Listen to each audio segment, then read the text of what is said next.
If you're a business owner, entrepreneur, or practitioner, why does consulting not work for you sometimes? And why is this important? This is a fantastic question. I'm Scott Sylvan Bell, coming to you live for Consulting Secrets on a perfect day to talk about sales and business and a fantastic day to talk about you. I'm coming to you live from Sacramento. So one of the things that happens inside of organizations and businesses is sometimes you hire a consultant and things just don't work out. You have a problem, you've built the scope, you've built the idea or the concept that you're trying to get to, you find the person who's got the talent, who's done it before, and just the stars don't align. It's just wrong timing. It's a wrong process. It just doesn't work out.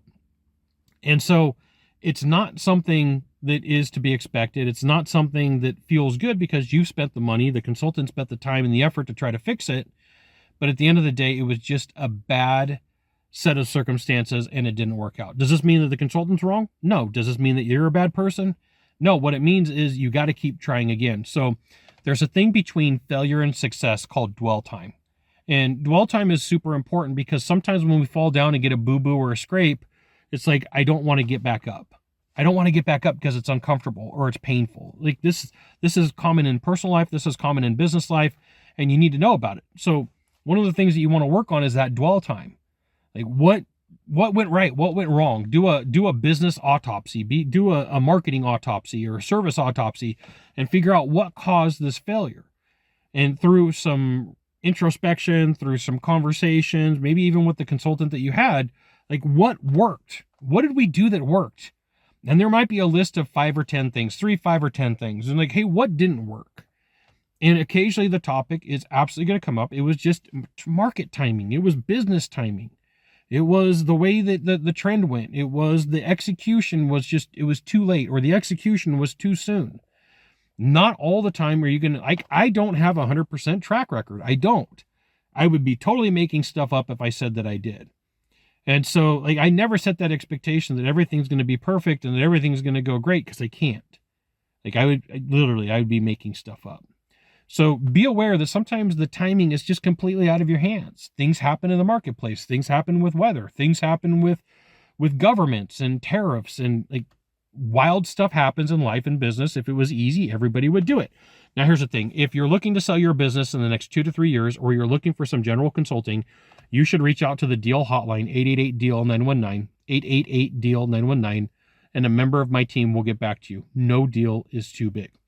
So as you're interviewing and talking to consultants to fix a problem, pain, or issue inside of your business, you could ask them, hey, when's a time that, you put together a process and the timing was just wrong? They should all be able to tell you something. And if anybody can't tell you, hey, I really tried and we couldn't make it work, I did learn from it. If somebody can't say that, I can't say this with certainty, but they're probably making up what their capabilities are. And you need to be aware of that. You need to be aware that sometimes people overstate their values. There's times where we've done consulting autopsies for things that I've worked on, and it was failure on the part of the business. It was miscommunication on my part, and it's things that I fixed that I wouldn't do again.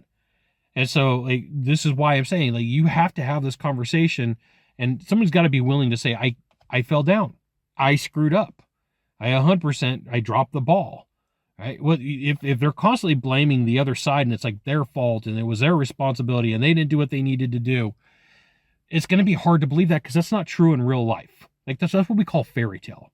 Right? If it's never their fault, it's a sign that you should really be thinking through the type of person that you're working with and the organization that you're working with and the conversations that you're having.